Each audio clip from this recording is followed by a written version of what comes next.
Hi, this is Jason McHugh. I'm the producer of Cannibal the Musical, Orgasmo, Time Warped, Electric Apricot, Quest for Festaroo, and you're watching Crash and Bleed. I'm happy to be on the Crash and Bleed podcast with Jay. Well, let's build a snowman. We can make him our best friend. We can name him Tom. We can name him George. We can make him tall, or we can make him not so tall. Snowman. Hey! It sounds like you've lived a pretty interesting life. You've worked with Matt Stone, Trey Parker in the early days. You make skateboard decks, I've heard that recently. Like, you do art and all this amazing stuff. But does it ever amaze you that 30 years later, people still want to talk to you about Cannibal and Orgasmo? Yes, it's been an amazing ride. Doing lots of different creative projects. I've definitely just sort of really gotten to explore deeply, a lot of different facets of the entertainment industry and the art industry and beyond. And my joke always for everybody, is like Cannibal the Musical. Was my very first project coming out of college, and it will be my very last project before I die because, just because the relationship I've had with Cannibal, and just the nature of it being a cult film. I'm both very surprised that we're still talking about it 30 years later, and then also kind of not surprised at all. So, Yeah, it's an incredible film, man. I've watched it probably 4 times in the last couple of days, like with all the different commentary tracks. okay, I I mean, apologize. no, it's one of the best movies ever. I can't believe it's not like I can't believe it didn't get remade at some point. Well, we always definitely talked about remaking it. Actually, there's been a lot of different jokes about remaking it. I mean, Trey joked about remaking it and getting the exact same cast and everybody and just going to the exact same locations and actually just trying to actually remake it just as we had before. I thought that was pretty funny. The other joke that we've had, and everything that we've done has always started as a joke. So it's like when we say it's a joke, then like a lot of times the joke just gets super real and becomes a movie, or a show or whatever it might be. And so with Cannibal, we always joke that we would do Cannibal the Musical Part 2, Trouble in Jamaica. So somehow there was some recreation of Alfred Packer in Jamaica and the parties there, and they've got to get out of the hills of Jamaica to survive. So we haven't really read the script yet, but the notion of the sequel has been firmly there for a long time. So Yeah, I did make a note of that as well. I was like, what happened with this Jamaica thing? So I made sure to make a little note of that. But we should talk about what it was like growing up for you and who your comedy influences were. my influences growing up, were for film were like Bugs Bunny and Warner Brother cartoons. I think those had the first big impact on me. But then a close second, or even a larger impact, was Monty Python. I grew up watching Monty Python, but they'd always be playing on public television when I was a kid, and you'd always be like, "What the hell is this?" And like that was one of like the extra cool pieces of TV that made it through. So and later, with Trey and Matt, that was the thing. And Ian Harden and really all the guys that I bonded with at CU Boulder, the core was that we were all Monty Python fans. Like if there's one sort of common factor amongst all of us, it was Monty Python. We were all very, very different and different backgrounds, but that was like the thing that always united us. But my childhood, I had like hippie parents in Mill Valley, California. My parents had a psychedelic poster and art company. So I grew up. I thought my parents were friends with the Beatles when I grew up because, that was just we had all these far out cats coming through our household back in the '70s. And then I definitely grew up, a big music fan. I loved AC/DC and Black Sabbath in my elementary school days, and then I loved rock of the '80s, and then I fell into following the Grateful Dead when I was in high school because I grew up where they all lived, basically. Um, and then and then I kind of shed my Deadhead roots when I got to CU Boulder, and then slowly started discovering that I really was like enjoying film because I knew I wanted to do something creative when I was starting out, because having artist parents, but I didn't really want to follow exactly in their footsteps. And I took a film class at CU Boulder, and I just really dug it. Had this great professor, Don Yanacito, and I said, I'm just going to keep taking it. And it was like the more film classes I took, the more I was digging it, and I kept going. And then that's where I eventually met Trey Parker, Matt Stone, Ian Harden, Dean Bahar, all the people in Cannibal the Musical. Did you ever get into punk? Yeah, I love punk. I mean, I'm not like, I don't consider myself a punk rocker, but I've been to a lot of punk rock shows. I actually produced this documentary about the Vans Warped Tour in 2003, and it's an amazing documentary. And I should write a book about just what happened with that documentary, because the director went a little crazy. He alienated the tour producer, and so the movie really didn't get a proper release. But it's this epic, like 10-year glimpse of the Vans Warped Tour, and I spent a lot of the summer, on tour, going to the shows. I also worked for Lollapalooza for a bunch of years.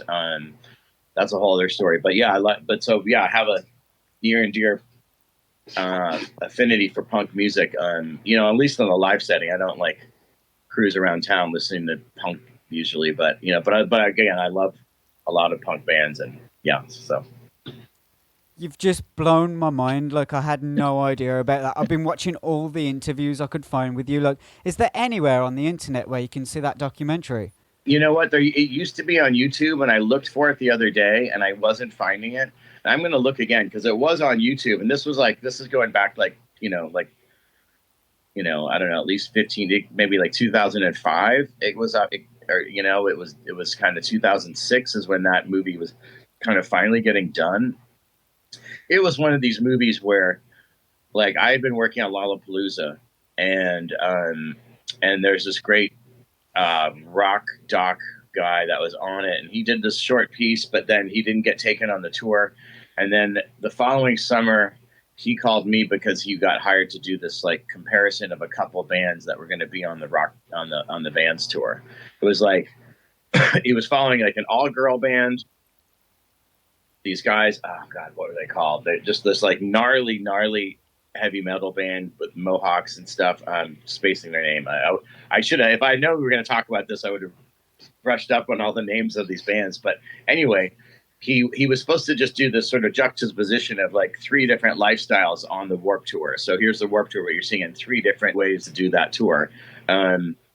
And when he got on the tour, he ended up befriending Kevin Lyman, the founder of the tour, and it was their 10th anniversary. And so he ended up getting like more of like a bigger documentary following Kevin Lyman and understanding how that tour even started. So when he came back from like doing 2 weeks on the road, he kind of like changed the course of the movie, and he's like, I want to do this bigger project. Well, it was a great idea, but he didn't have a bigger budget. And so, but he went and shot this anyway. And so anyway, at the end of the summer, we had this sort of epic documentary, and he cut it together, and it was amazing, and people were excited about it.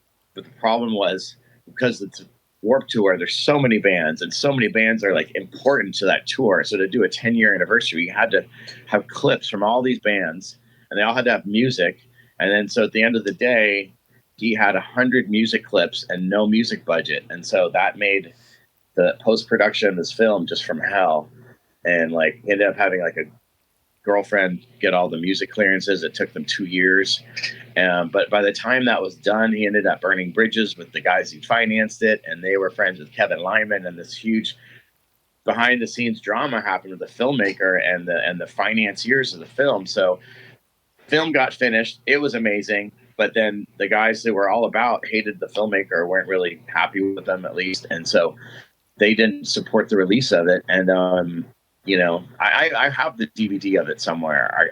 I'll get it for you. It's an amazing movie that like nobody's ever seen. And I'm like super proud of the movie, but I was just super bummed because I was producer on it, but I didn't have control of the movie. This director, he controlled the whole film. It was his baby. And so I could only try to like help him. And I didn't help him enough to get it properly out. And so, but it was an amazing experience, and hopefully that film will get unearthed because he did a really great job on it. That's incredible, man. But let's get into the roots of you as a producer. Like, how did you decide that that's what you wanted to get into? I don't know if I ever realized that's what I wanted to get into, I just kind of got into it. You know what I mean? It just started to happen, and basically, when we were doing film school, it was the really communal vibe at CU Boulder where, when you got into medium and advanced film, everybody got a chance to direct and write and direct their own movie. Um, but you would basically, you'd write and direct your own film, but then you would have to hire everybody to do the rest of the jobs. So you would basically just, I'll be trading hats. So, one weekend I'm directing and shooting my movie. The next weekend I'm acting. The next weekend I'm the sound guy. Next weekend I'm, maybe I'm like running camera. So we all just traded jobs. And that was a great way to learn. It was a great way to understand, what's hard and how it all works together to come to make one big thing when you're on a film set. So it was nice to get that perspective. And so we're just doing our stuff, and and then the notion of making Cannibal the musical started to happen. And I had this one friend of mine, Nigel, suggest that he thought I'd be a good producer. I was like, yeah, okay, I could see that for myself. And then, but anyway, then we just started doing. Then it was just like, Trey had this idea that he wanted to make Cannibal the musical in his backyard. This one summer, like we were going to do it over Christmas break, and then it didn't snow, and I don't think he'd even really properly written the script yet. But we had this idea, and then Trey got dumped by his fiance Liane. He didn't even really get dumped. He was really kind of worse than that. Actually, he walked in on her with another guy.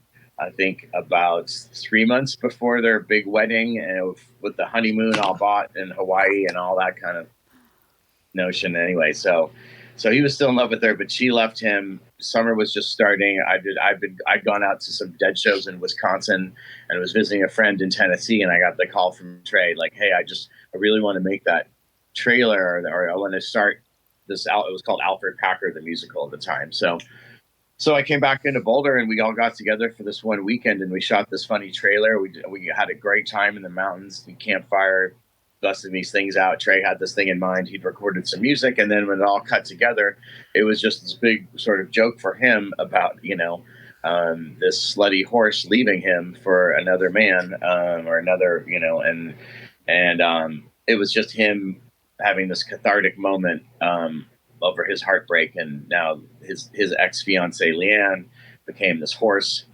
and a major plot point in Cannibal, of course, and then anyway, this trailer came together. So it was a fake trailer that made it look like this film was done, full musical in the mountains, and we showed it to people, and everyone's like, well, when is it going to come out? This looks really funny. I want to see it, da-da-da. And then we'd be like, well, you tell me. We're looking for investment. Actually, we had the way it really started with this guy, Virgil Grillo. He was the chairman of the film department at CU Boulder. He saw this trailer. He's like, I've got friends in Hollywood. I really think they'll finance this for you. And we're like, really? Okay, amazing. So this was like the summer. And so we got all excited.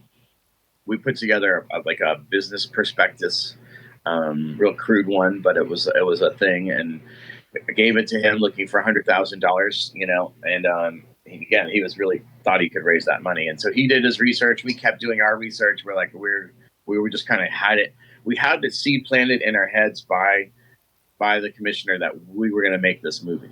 And so sort of like when he told us that he was raising money, we believed him. And we just decided, like, it was sealed in our head. We're making this movie right then.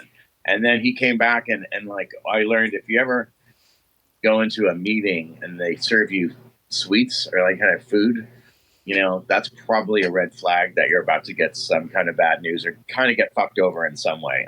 It's happened in William Morris meetings years later after this, but he served us bowls of ice cream and basically let us know that, his friends in Hollywood told him he was crazy to think that he could finance a movie and that it would make money. And they basically were very discouraging. And so he let us know that he would still consider personally investing, but he was not raising that money.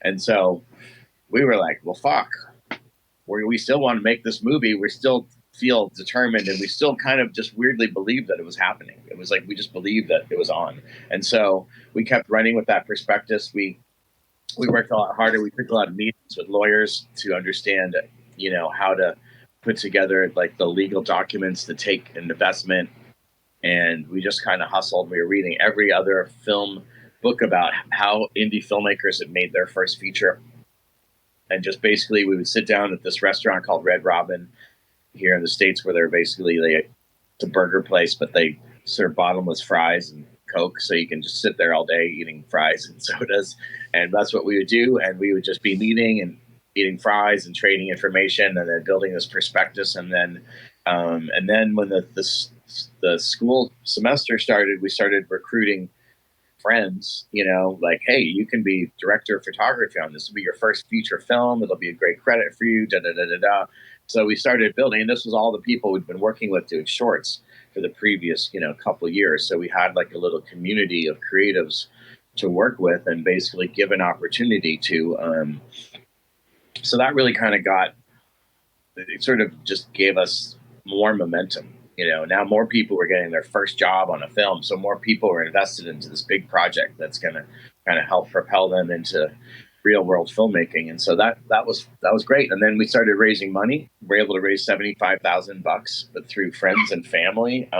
We hit one. We kind of like through networking, through friends and family. We got lots of small investments, lots of base hits, and then we found one kind of big dog that came in for, I think, 25,000 or maybe more. That's so very. I guess, to your original question, like, it just started happening. I just started producing. It wasn't like, hey, I'm going to be a producer. It was like all of a sudden I'm just immersed in this project, and we're just going for it and learning on the fly. And that's really the best way to become a producer, is just start producing and flying by the seat of your pants, really. I mean, in some ways, I mean, you could go to, I was in school, but they weren't teaching this part of it. They were teaching they were teaching how to make a movie, but they weren't teaching you like how to build a campaign and finance something, and all that kind of stuff. So, for those watching who don't know, could you describe what exactly a producer does on a film? Yeah, producer is essentially basically the person who's starting the project, who's ending the project, and who's owning every aspect of the project. I mean, and nowadays, like, you look at a TV show, like a TV producer role is different than a movie producer role. You could be a TV producer and just be a writer. So a lot of people get TV executive producer jobs because they're just a writer. The producer is basically the person who's connecting all the dots together to make the big picture, so to speak.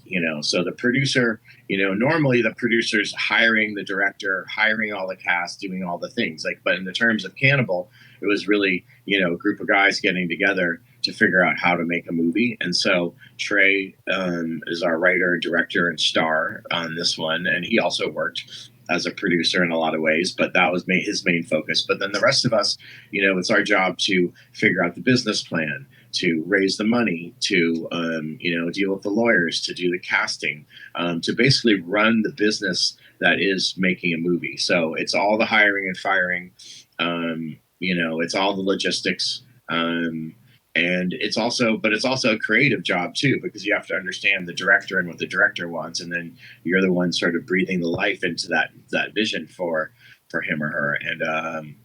And so it's a really challenging job, and it's a job that really doesn't kind of end at any particular given time. So as a producer, you might be dealing with a project for a year or a few years, or in this case, a lifetime. Because Cannibal, the fact that we're talking about it 30 years later, still going, I still working on Cannibal related projects. So it's been what I joke is my first project and my last project, so, and I've had other projects producing where, I'm not still working on it anymore. Like Orgasmo ended, but it ends, your job as a producer ends way after the movie is released. So, so it's a really, it's a long, you live with the duration of the whole film's journey. And that's an exciting part of being a producer, especially when the movie's one that you're proud of and has legs. And I've been part of that because in the late 90s, I had people from Rocky Horror Picture Show and other people interested in doing Cannibal as a stage play. So at that period of time, we'd already sold the movie to Troma Films to release it, selling them all the rights. But I made an agreement with them to raise more money for a theatrical release of the actual film in order to get the stage play and merchandise and soundtrack rights back. And so in 1998 and 99, that's when we launched the first Cannibal live stage plays. And now we've had like over 100 productions over the last 25 years or so.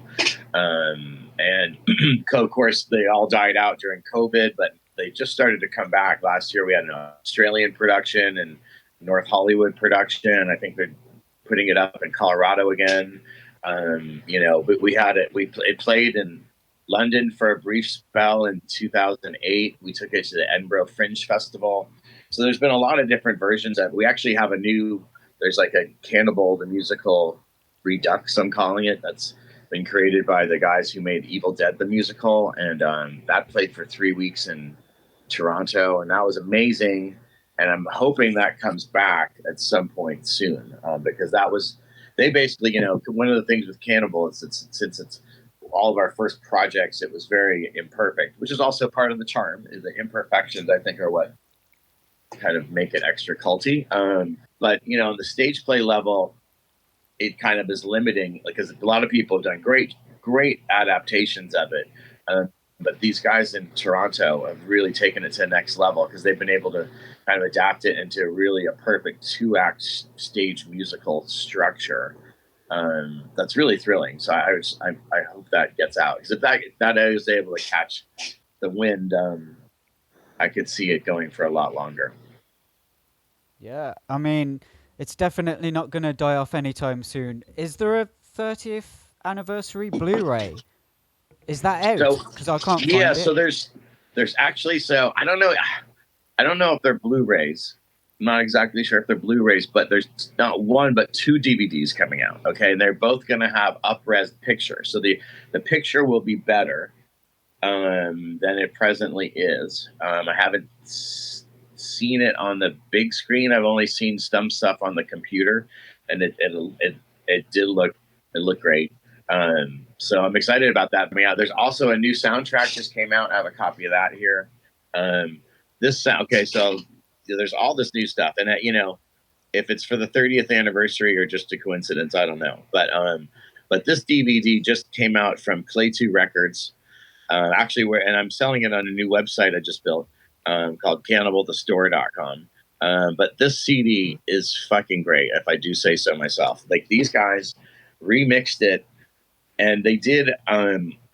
What they did is we had an original CD that came out 25 years ago, and that's just the CD with the straight songs. But in this one, they took the lead-ins to each song, like the scenes leading up to the songs. They mixed that in. So when you hear this CD, if you've seen the movie, it really you're playing the movie back in your mind just through the audio because you're hearing this dialogue that leads into it. And they did an extra great mix. I'm really hearing music in it more than I have in any other previous release.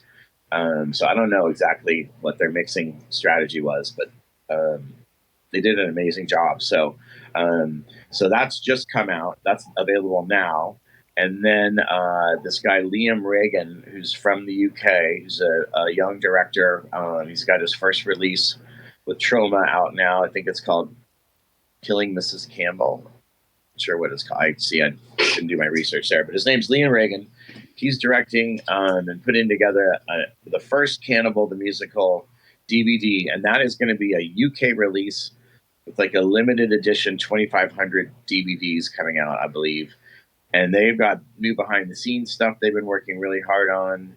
That's coming out, and they have done a new documentary, and they're doing audio tracks, and they have just been really going for it. And so I'm super excited about that DVD coming out, and I think that's going to be ready in October, maybe November. I'm not exactly sure. I don't even have a DVD player, so I was excited that DVDs were coming out, but I was like, who even has a DVD player? And then now that I've been talking to some fans, people do. Yeah, I see your wall. And I have all the DVDs in my garage. They're not out yet. But in talking to people, I'm kind of get it. You really, do want to own certain things, so you have them at your fingertips because you know what's going to be streaming, you don't know what's going to be coming on or off of Netflix or whatever streamer or whatever, you know. So it's like it is nice to physically own the things that you love, you know, just like the olden days when we all had records, you know.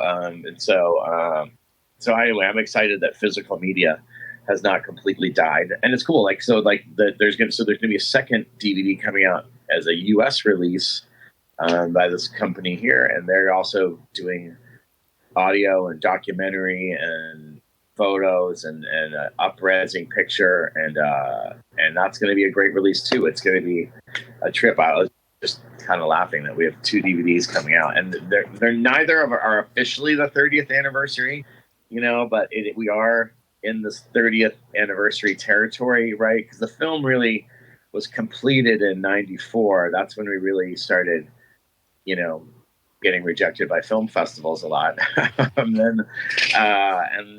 you know, then it didn't release officially, I guess, until '96 with Trauma. So we're sort of gearing up to the 30th anniversary, I guess. Here, hopefully, we'll be peaking 2026. So, who was the most experienced person that worked on the film? Like, had anyone done any editing, producing for anything else? We had the Jesus First Frosty thing that had already come out, hadn't it?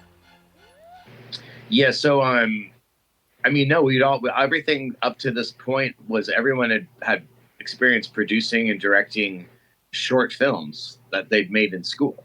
You know, I was like the old guy on the film. Like I was the oldest guy. I was 24, so I was like the old man on the production. You know, so yeah, nobody had more experience. So now, so Trey had already been getting into animation. I took an animation class with him, and in that class, he created this short called American History. And Trey was big into Japanese culture. He did like a Japanese exchange program where he lived in Japan, and then his friend Junichi lived with him in Colorado. And so Trey thought it would be funny if he had Junichi recite American history in 5 minutes. You know, so he's got this very thick Japanese accent, and he's just giving you a rundown on history from a Japanese perspective in 5 minutes. And then Trey brilliantly animates using the same, you know, crude construction paper that you see in South Park. That style started with this short called American History.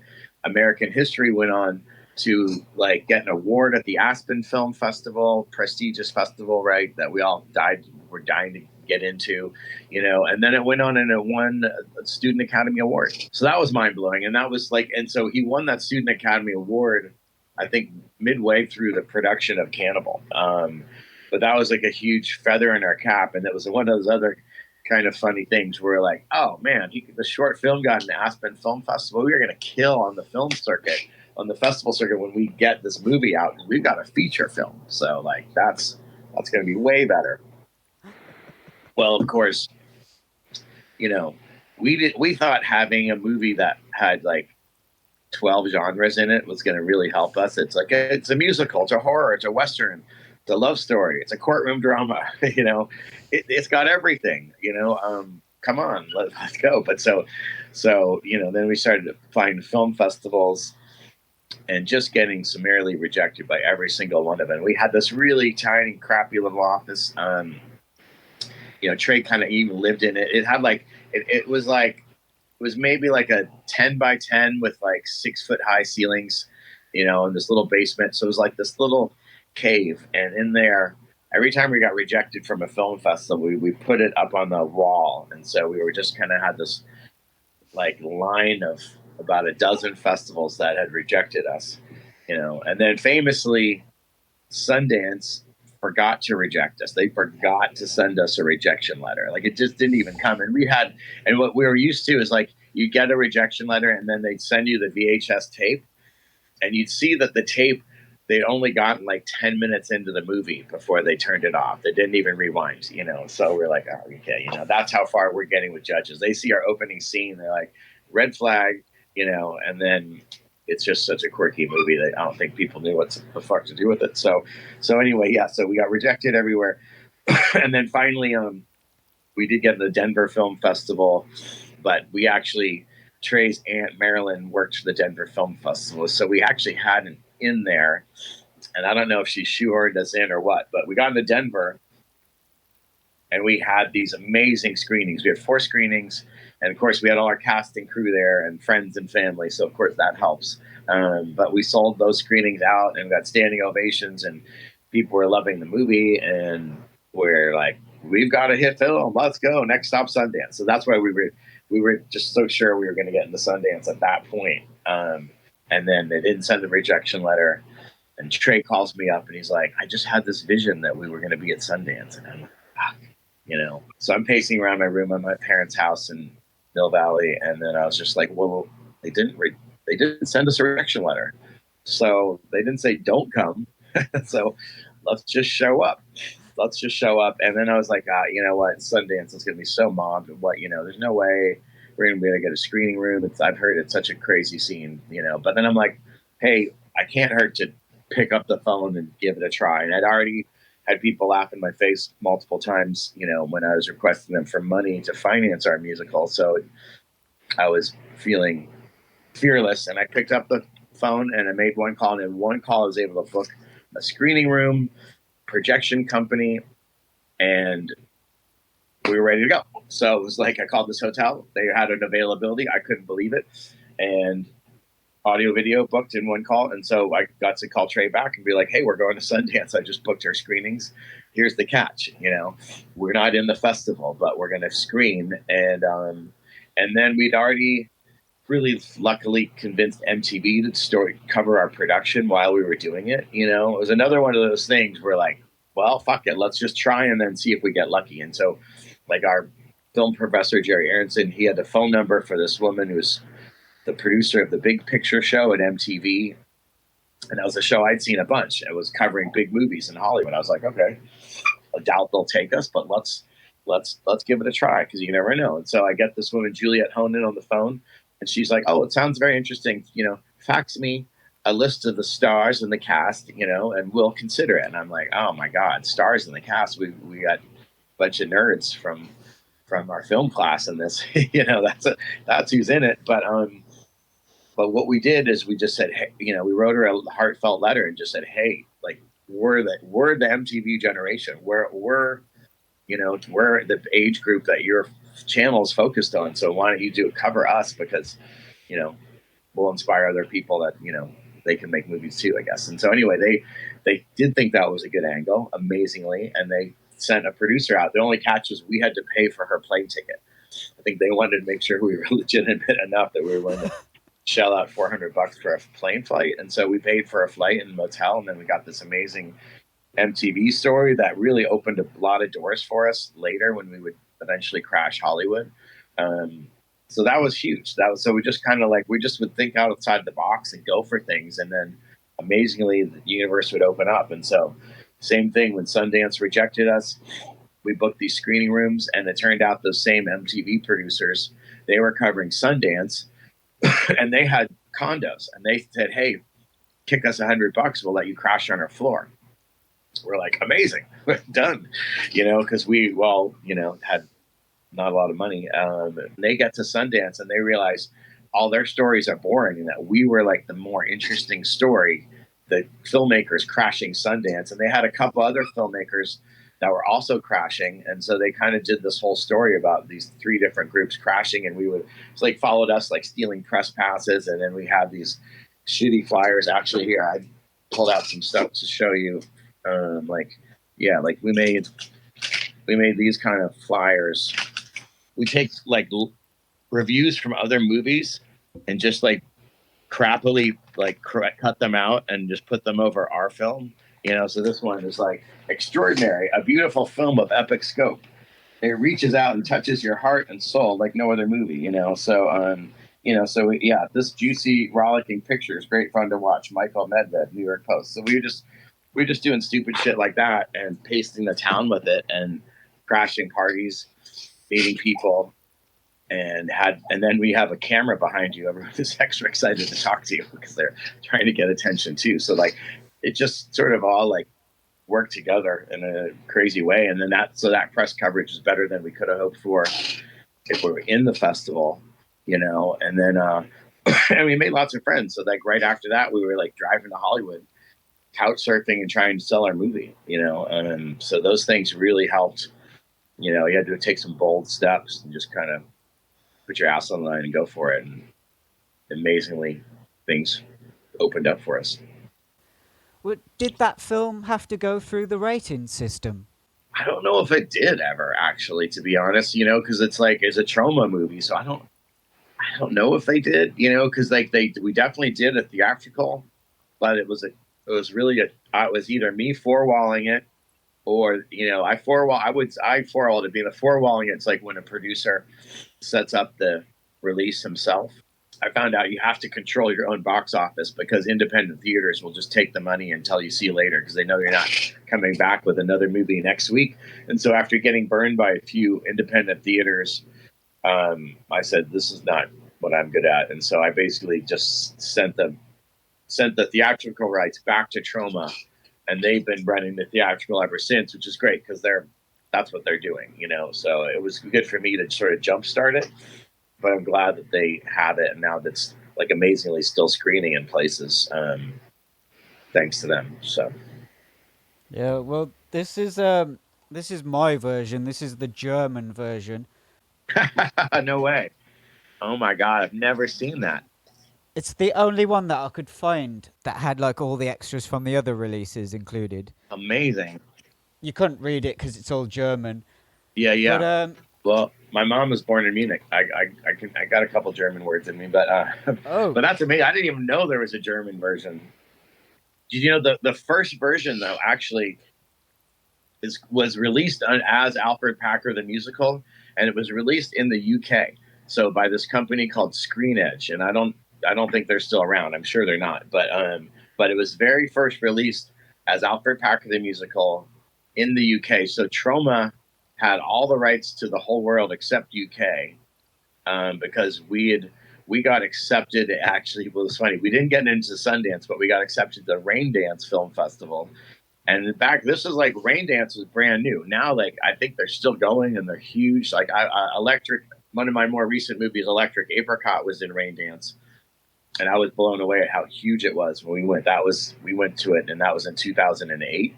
So I don't know if it's still going, um, but anyway, yeah, we screened at Raindance, and Trey, Matt, and I went out for the screenings. We had a blast, and then this company wanted to pick it up and give us a DVD release, so we signed with them, and then amazingly, when we're doing the pilot of South Park, right? My job on the pilot of South Park was I cut out a lot of trees and a lot of Cartmens and Kennys, and my more interesting part on the production was to track down Primus to get them to do the theme song for the show.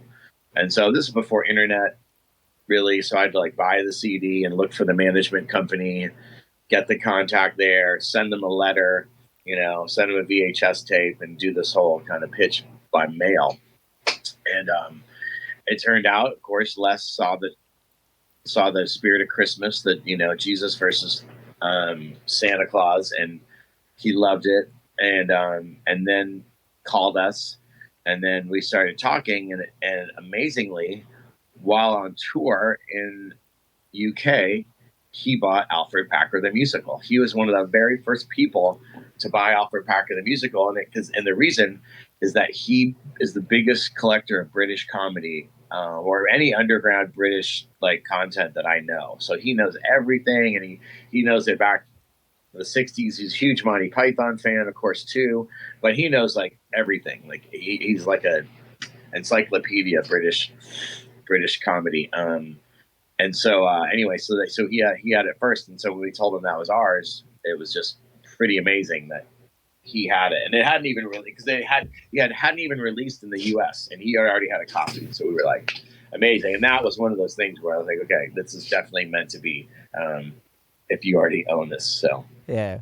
Well, there's been quite a few shorts from over the years. Did you work on those original South Park shorts? I did not.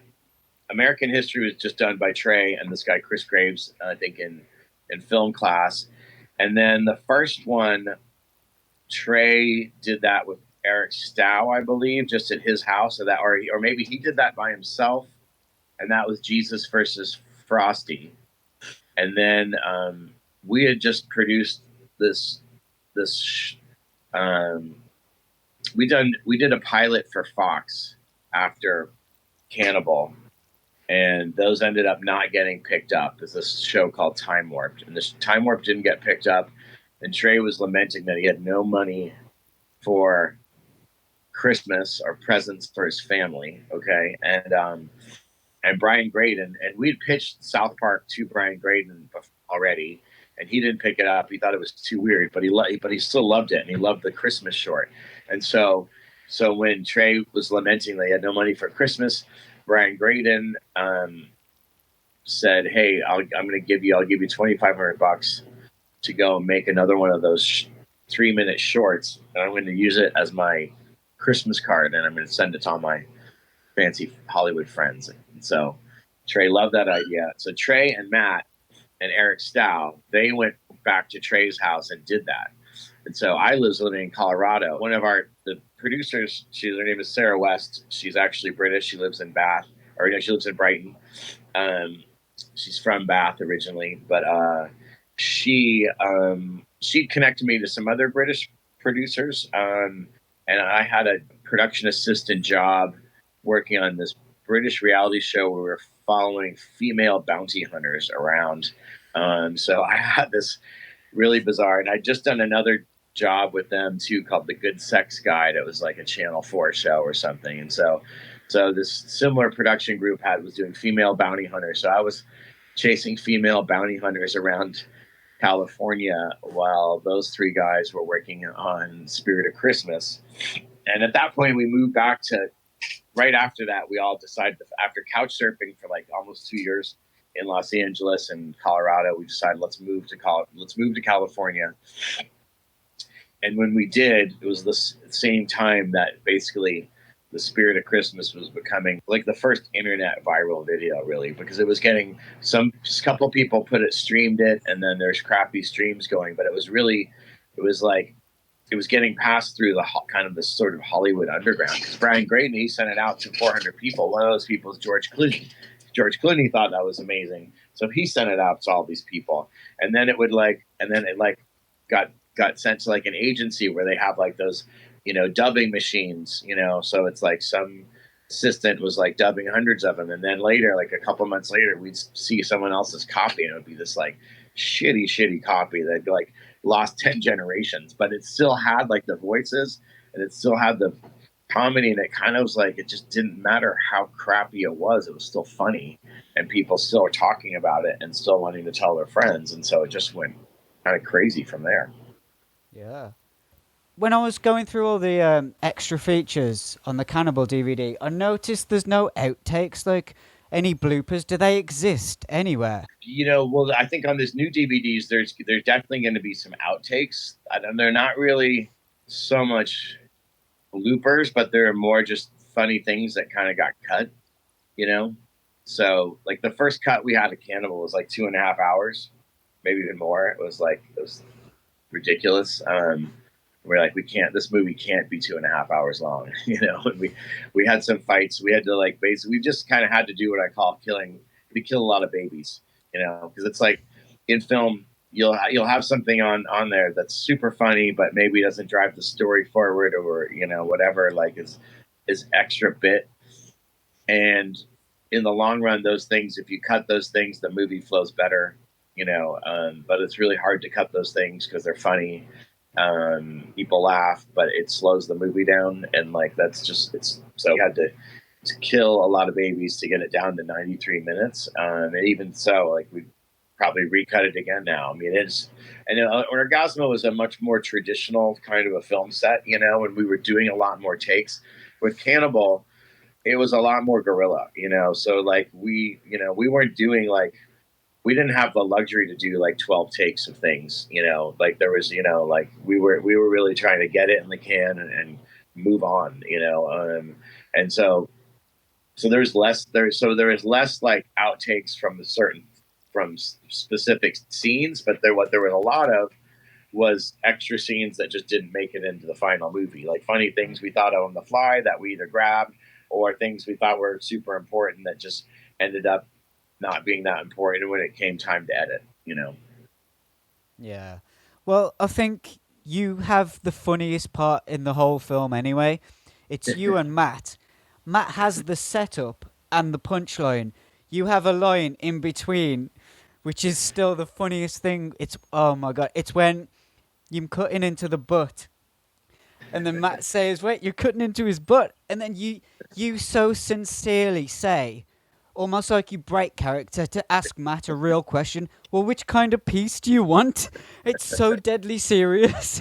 And then Matt says, "Well, not but," and then that pays it off. But that is the funniest thing in the whole film. Do you have a favorite moment like that from that film? Thank you. Well, you know, what's funny about that is that like that was like one of the very first scenes that we shot. Actually, that's shot in Trey's parents' backyard up in Evergreen, Colorado. So that was like on the very first night that was what we were doing. So that was fun. I have a lot of fond memories and, you know, not so fond memories from that shoot, but mostly fond, you know, like, I mean, it was definitely like an adventure. All the stuff at Buckskin Joe's, you know, like where the general store is and the jail cell, you know, it was fun. It was really fun shooting there because so many other big Westerns had shot there. So you were like in the place where Clint Eastwood or John Wayne or whatever big name Western star had shot, shooting in the courthouse and the courtrooms, all the courtroom scenes.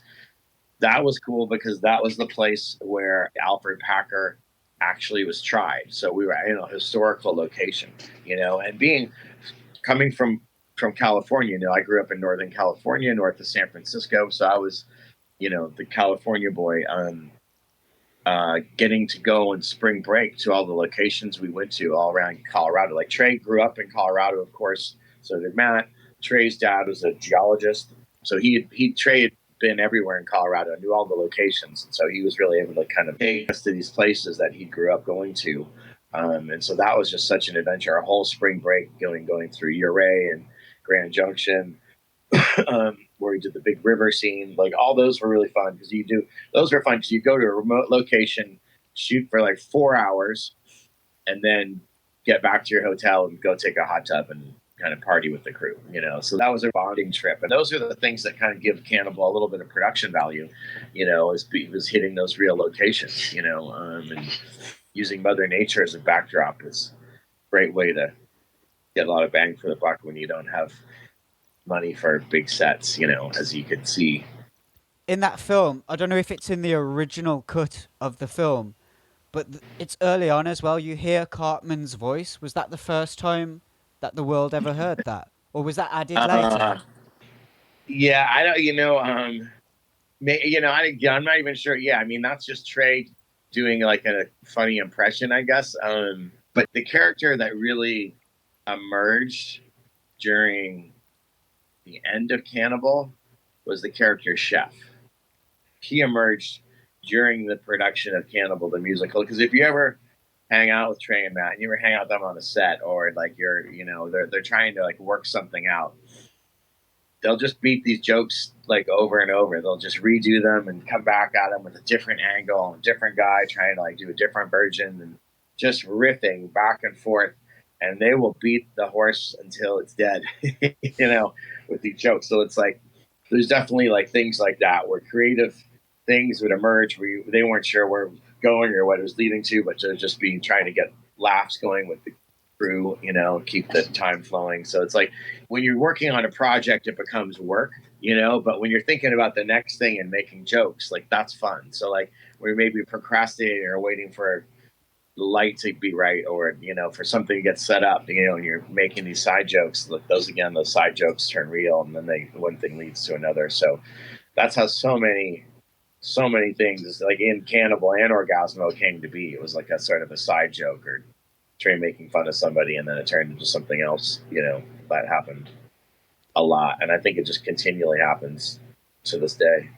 So Were they talking about the early days of South Park or Orgasmo, like on Cannibal or Time Warped? no, there's a different emerging story for each of those, really, you know. I mean, it's like, so with Time Warped, you know, we were pitching. We were trying to sell Cannibal the musical in LA, so we were couch surfing, trying to sell the movie, and we were just taking some whack meetings. Actually, and so a lot of like these stories actually are in my book Schmidoinkle, The Making of Cannibal the Musical, and also just why we're talking about Cannibal the Musical. These two things in the DVDs are now available at cannibalthestore.com, which I just built. Like you're the first person I'm publicly telling about, and we're gonna start promoting it, on social media like in September, and but we've been building little commercials for it with different people who've read the book, and because all these things were coming out and we're gearing up to the 30th anniversary, I decided let's build Cannibal the Store, because I hadn't been doing anything with my book, and I've got a lot of people telling me like how it like inspired them or helped them kind of like get launched on their first project, or some people who just are fans and wanted crazy stories to kind of understand how this all emerged in the first place. And so anyway, we're getting nice traction, so we're gonna have those things. And then I haven't put this up yet, but we're going to put up Electric Apricot, Quest for Festeroo DVDs. This is the movie I made with Les Claypool. I call this Les Claypool's Cannibal the Musical, because it's sort of a movie about music and jam bands that we sort of shot in his backyard with his pals, and we can talk about that later too. But those are all going to be available at cannibalthestore.com. So I'm excited about that. We'll talk about each thing as it comes, but since we were just talking about South Park, like, was anyone mentioning, hey, soon we'll have this animated show while Cannibal was happening? The notion of South Park didn't come along until we were in Los Angeles couch surfing, and basically, everyone was like moderately interested in, like, they'd be like, okay, we saw your first movie, we love it, and we were like, do you want to take it and release it? No. But what's your next project? So that's basically like that's kind of what happens in that, and that's like that's like what you want to have happen. If you're making your first feature or your first anything, like obviously you want that to get released, but it's also important to be getting interest from people to get your next project going. So we were stoked that, hey, people are interested in our next project, but we're equally frustrated that nobody wanted to help us get our first movie out, because we had investors and we were dedicated to getting out, and we believed in this film, and we were seeing like, Kevin Smith get through with Clerks. We saw Clerks and got pissed off. We're like, that movie's crappier than our movie. We've got way better production value than Clerks. It's like, it's a truly crappy movie, but yet it's funny, and it got traction, and it became this big hit. And, we were just sort of felt continually destined for the underground, while Kevin Smith is crushing it. So that was definitely like aggravating for us at that time. But it was nice to get interest, and so we'd take meetings, with these people. Like we got a meeting with Paramount Pictures. We got Trey gotten Scott Rudin's attention and got a script deal for his first script deal came based on Scott Rudin seeing Cannibal the Musical. So there was things that were giving us some great excitement, but at the same time we were a little bit lost and trying to figure out what the next thing was. So, and then we had one of our Paramount meeting, we came in there and the woman would be like, what you guys should do? You guys should go out and make the next Mrs. Doubtfire. And we'd be like, what? Like, okay. And Miss Doubtfire was like the #1 movie that week. And we're like, okay, all right. She read the trades and she didn't have a better idea. And then we met with the same person a year later, and she was like, what you guys should do? You should go and make the next Lethal Weapon. And we're like, Lethal Weapon? Okay, like, cool, that's a funny movie. We love it. Well, why should we make Lethal Weapon? Well, that was the #1 movie that week. So you're meeting with executives who are not thinking beyond, like, what was the hit? Let's repeat that hit, So we get to that kind of like shoebox kind of thinking. We're like, well, lady, did you see what we just did? So then we met Pam Brady, and actually Pam Brady, she'd seen one of the MTV stories that aired about us. She reached out to us before we'd even left Colorado. And she's like, I love what you're doing. Why don't you come take a meeting with me at Fox when you come to Los Angeles? And we're like, great. So you met with her. She was super cool. She'd gotten to know us a little better, and she was the one to say, why don't you guys do Cannibal the Musical of the week? And we're like, what? You want us to do this every week? And we were like stoked, because first finally somebody was like, advising us to come back with something that was based on the talent that we'd shown. So okay, first of all, this person's paying attention, she's smart, and she gets us. And so we had a lot of fun with Pam, just going out and we had good times. And we said, Pam, we don't want to be stuck in the mountains.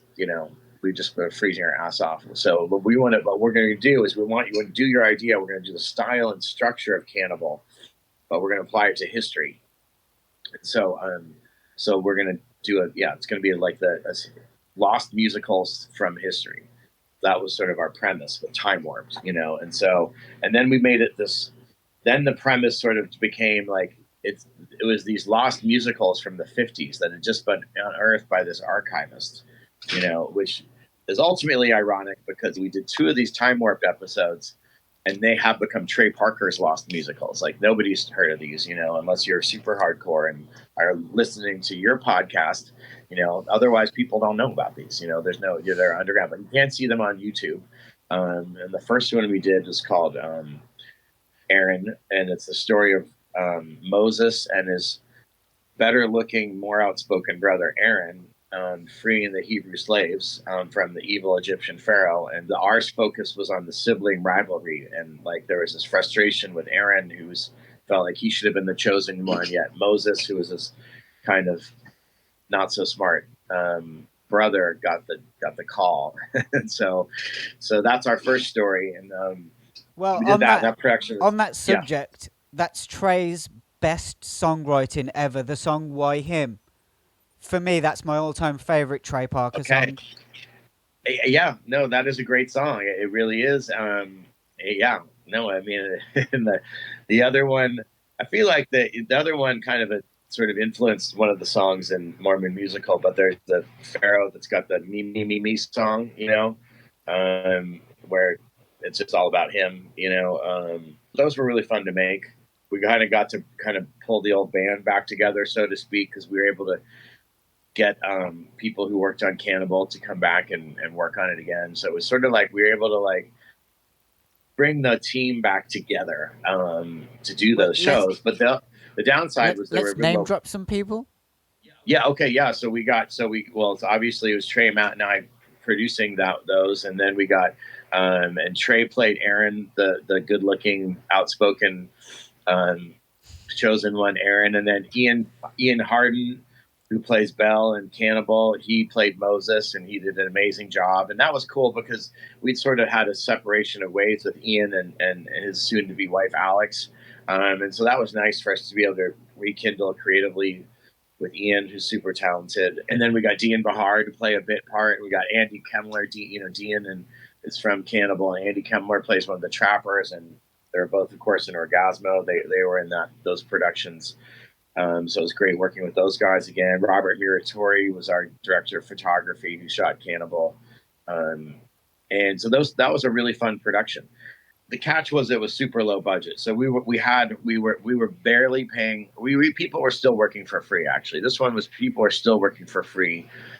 Our new lawyers and agents in LA told us we were insane for taking that deal. That they told us when we signed with Cannibal with Troma, our lawyer said he'd rather poke needles in his eyes than take the deal with Cannibal. And then when it came up to get this Fox pilot, they were like, "You guys, that's the stupidest low budget pilot. You should never do that. That's totally dumb. And like they're gonna hang you up and all these things." But meanwhile, like we're literally like at somebody else's house, sleeping in their living room, waiting for their landline to ring.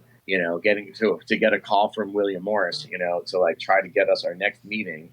And like, we're like going and getting our daily burrito at Baja Fresh, and playing basketball together at like, the random high schools to pass the time. And then watching talk shows, like watching like the Ricky Lake show and Montel Williams, and those shows were great. Like if you're ever like couch surfing and like broke, just watch those talk shows because they'll like be like you're not as bad off as those people, So it kind of gave us a little hope when we were just literally like sitting around waiting for the phone to ring in our early 20s. Yeah. Back then, the phone would ring and like you had no idea who it was. No, yeah, exactly. You're just sitting there. You go, no, yeah, there's no caller ID. You're sitting there waiting. You're hoping it's William Morris. Then it's a call for like Lindsay, the woman we're staying with. You're all like, oh, sorry, it's for you.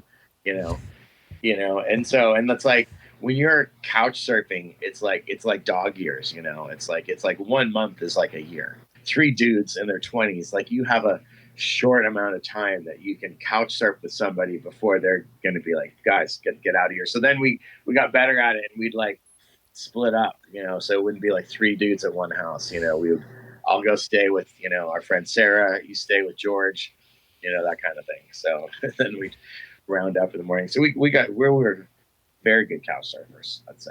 Yeah. So. We forgot about Toddy as well, Toddy Walters. Oh yeah, of course, Toddy Walters, amazing. Yeah, so Toddy, yeah, who plays Polly Pry, the heroine in Cannibal the Musical.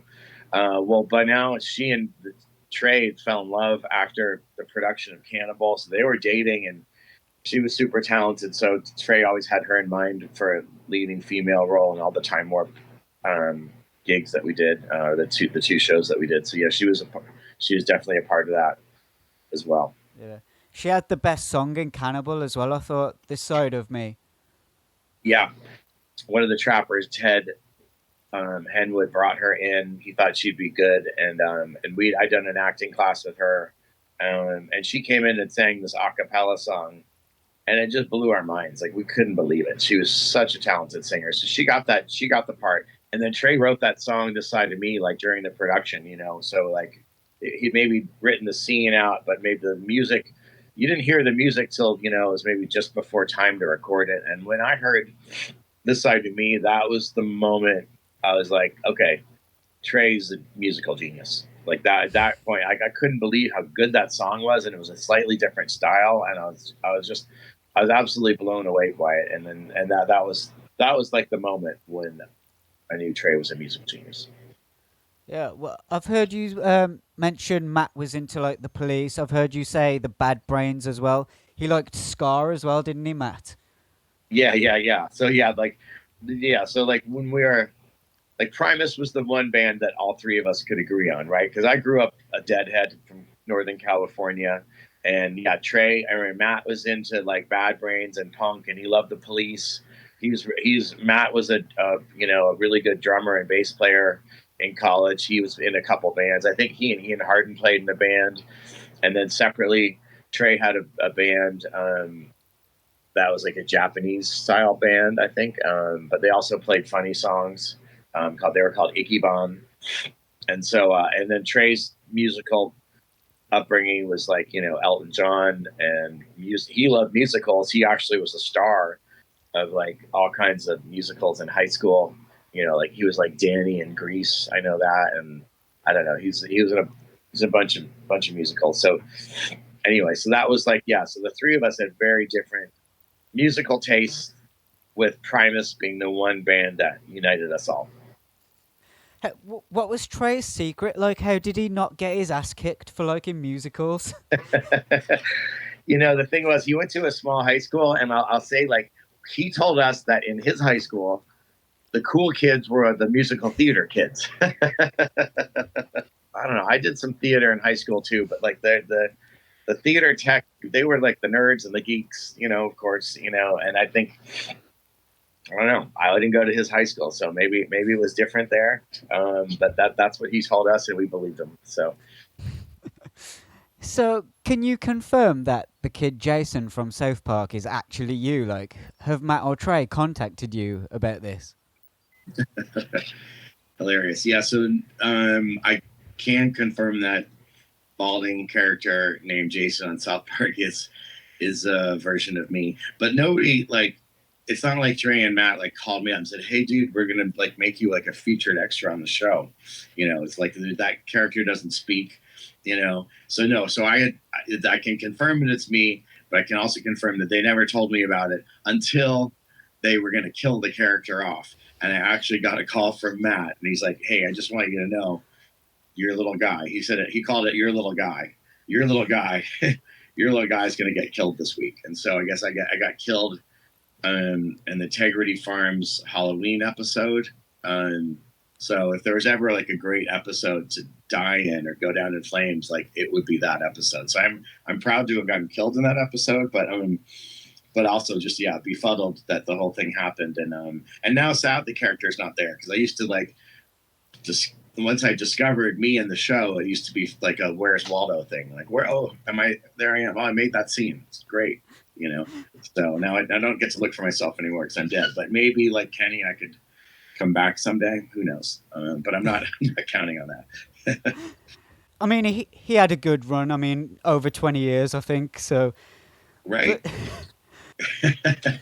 But there's a lot of just different sort of subtle through lines between Cannibal the musical and South Park, you know, especially in the early days, from like the costumes, you know, to all the characters. Really, there's inference from actual people. Originally, you know, I think the guys from Avenging Conscience were going to do all the voices, and then Trey and Matt realized that they could just do double voices, you know. So Trey is Cartman, although I did grow up with somebody named Cartman, so I am friends with the real Cartman. well, since you bring up Cartman, one thing that could have maybe happened that never happened is they could have recreated Cannibal with the South Park characters. Cartman would be you. Cartman would be the butcher. Butters would sing the Snowman song. Stan would be Packer. And that leads me on to Matt's hat as well. Did that inspire Kyle's hat, or was Matt just into those hats? Yeah, no, it's a funny thing because you can definitely see a lot of like through lines from Cannibal to South Park, and in fact, like that shirt that you're wearing right now, there was a bootleg shirt that had basically all four of the main characters as South Park characters, just exactly as you described them, right? So, my friend Cam did that. I think I don't know. I haven't seen that in a long time, but that is out there. We should bring that back. But yeah, so no, there's that through line. Yeah, so it's like,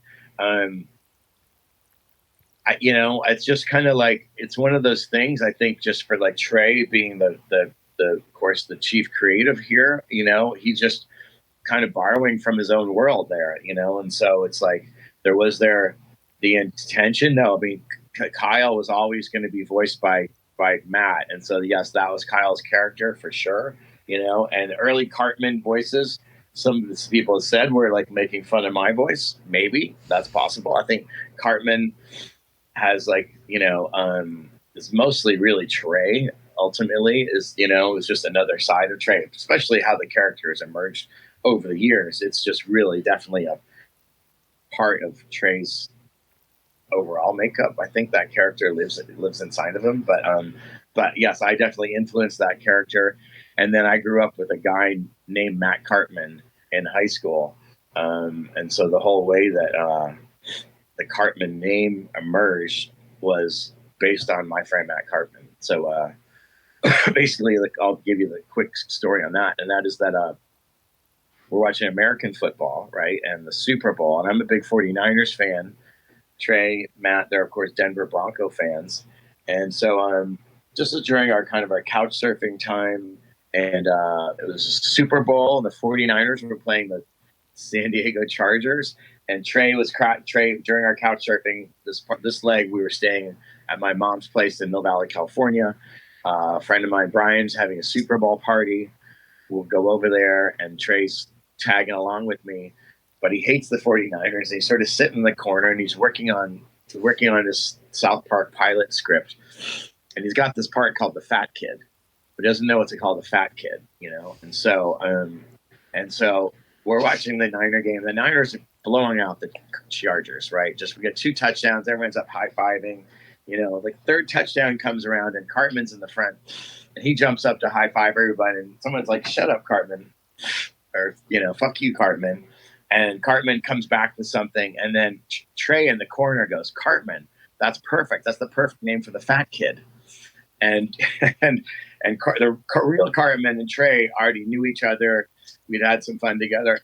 And so Cartman was like, "Fuck you," you know, and he just he goes right at Trey, and then Trey and Cartman going back and forth, because Cartman was like the small. He was the younger brother. He was smaller. He's a little late to puberty and to like kind of get big and strong. So he was like always like the little brother, but he was the guy that could talk back and basically kind of like he had just such a sharp tongue. He could always kind of like cut you down, even though he was the little one. So, and he would have upperclassmen rip on him, but he would just rip right back. And that would just always like blow things up as it would in the world of Cartman. So as Cartman sparred with Trey, that just cemented the character. It was just like, oh my God, this is like, thank you. This is perfect. And so it was just cemented. And the real Cartman is spelled Karp, like the fish, but Trey heard it as Cartman, Cart, like a cart.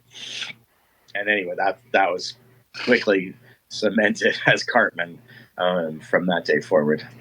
You still in touch with that guy to this day? Sadly, okay, this is where got a sad ending here. Cartman passed away this year. So, oh no way! I'm really sorry to tell you this. He was such an amazing guy, but he got ALS early. You know, he was. I don't know much about ALS, but he played, and I don't know if this is possible, but Cartman was like a late bloomer. He was like a really good lacrosse player, and so he was playing lacrosse in his 50s, and he got a concussion. And I think that's what triggered ALS. But my stepdad, who's a doctor, said that's not really possible. But anyway, he got ALS in his early 50s and sadly passed away this year. And it's been heart-wrenching. And Trey and Matt, when this came up, we did a GoFundMe, and Trey and Matt donated some money and all these things. But he just passed away this year. So the sad ending, R.I.P. Cartman. He's amazing. And he really, like, I don't know, he had the fire and the zest, and he was a great family man, and can't say enough good things about the real Cartman. Yeah, and he lives on forever in South Park, the TV show. And ALS as well. One of the last people I talked to was Ronnie from the Muffs, and Kim, the singer of the Muffs, she died from ALS not long back as well. So gnarly. It's gnarly. Hopefully, I figure that one out, because it's brutal. I've had a couple other friends who've had loved ones go down that way, and it's not. I mean, the only good thing I can say is, like, you know that it's sort of like a death sentence, and so you have that time in the last 2 years to go and like make your goodbyes and make the most of it. So that was like the kind of one good thing. Like, I got to, like, in this, like, actually it's not in this, but it's like already written the sequel to this that I haven't released yet. But like in the beginning of the sequel, I tell that story I just told you about the Super Bowl, and the whole sort of like way Cartman character started. I go in depth on it, and I got to read that to Cartman and to some friends who were doing a little hang with them last year. So that was kind of cool. I only just found out that you'd put that book out like 4 days ago. So a lot of the preparation was like, oh shit, like maybe he has talked about that in the book, but I didn't know about it. So, but yeah, like I say, I wanted to spend all good, because that book's been like basically like I wrote it a long time ago, and I haven't really been doing anything with it. Like, so it's like I hadn't been promoting it at all, and then just with all this interest, I was like, okay, yeah, this is the perfect time to bring it back. And I hadn't really done anything with it in 10 years, so I don't expect you to have known about it. And the story I just told, that's in the sequel. So this is called Spadoinkle, the making of Cannibal the Musical. I've already written Shenanigans, which is the making of Orgasmo and the South Park pilot, but I haven't released it yet.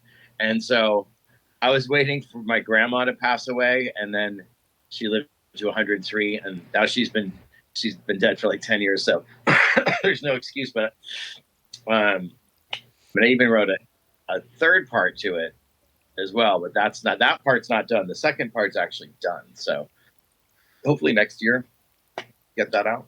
So just to get off Cannibal then, because like I say, I wanted to talk more about Orgasmo. How was Trey as a director in those early days? Could you see that he was going somewhere?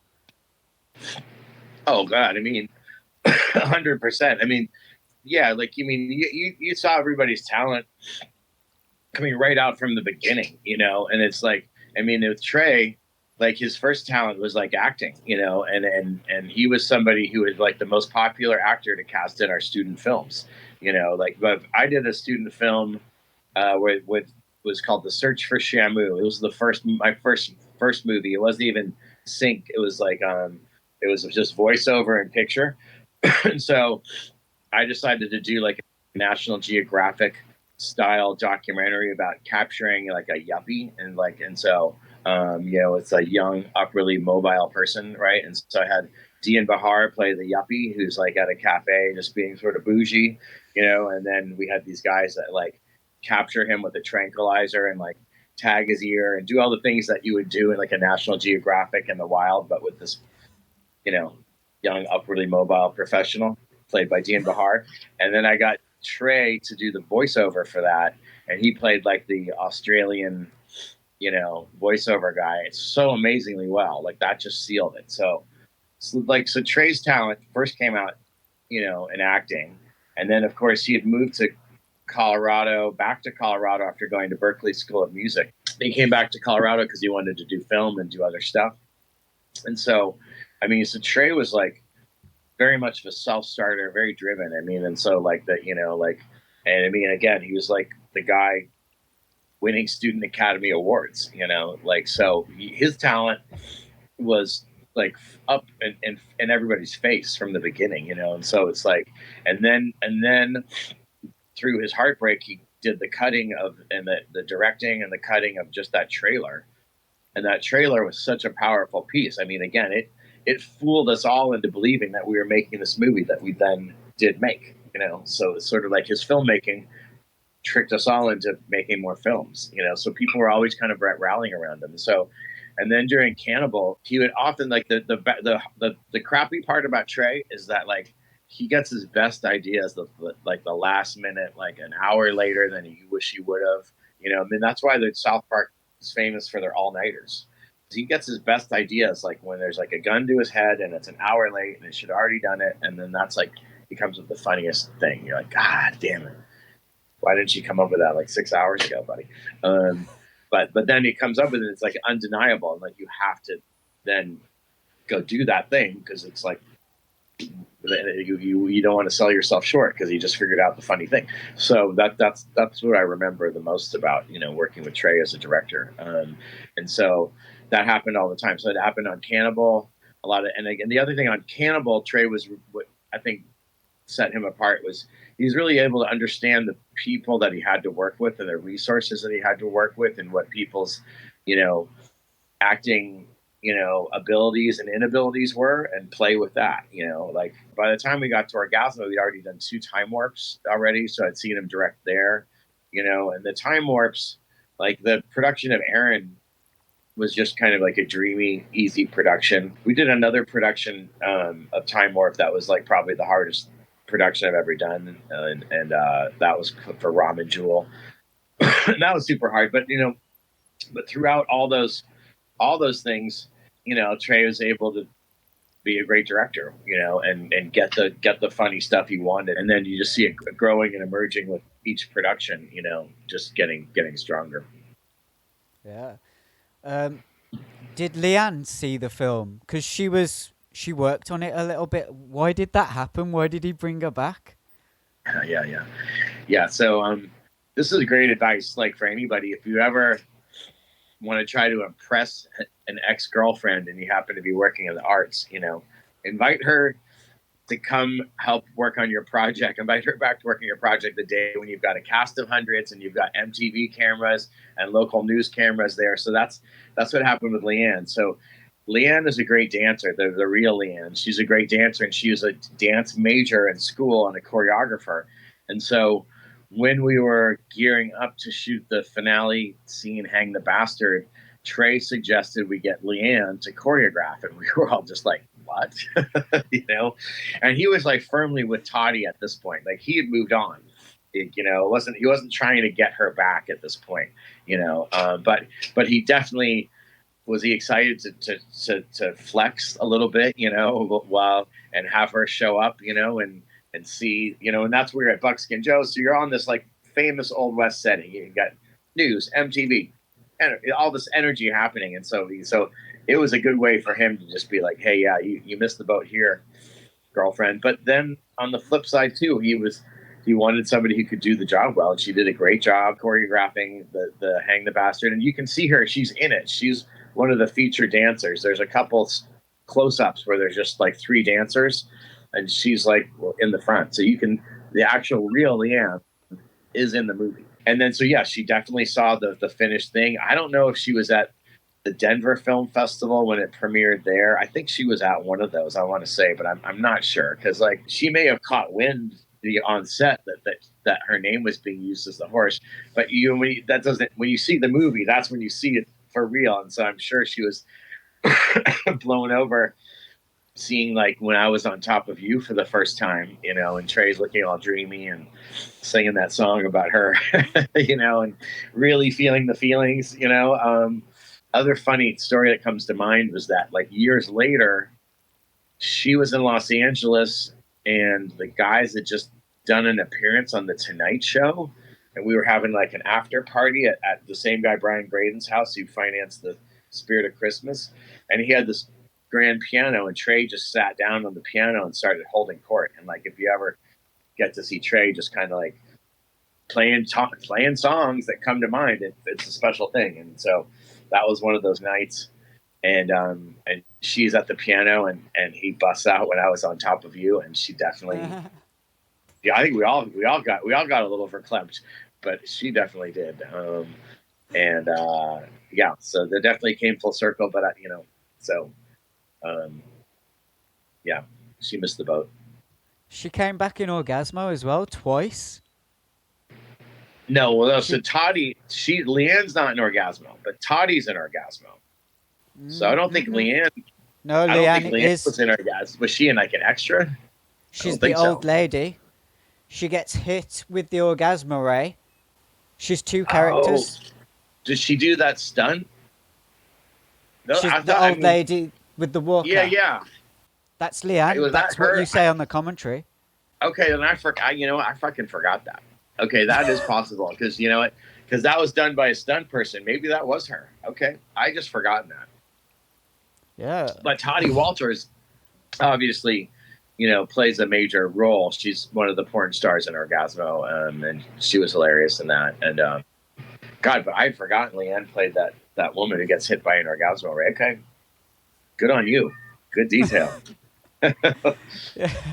Well, okay, so let's jump into Orgasmo then. Like next time on Crash and Bleed. Next time on Crash and Bleed, we're going to talk about Orgasmo, and you're going to find out how we used real porn stars in a Hollywood comedy. And hopefully someday on the Crash and Bleed podcast, we'll get to talk about Electric Apricot Quest for Festaroo, directed by Les Claypool, famous for Primus and that opening song on the old show South Park.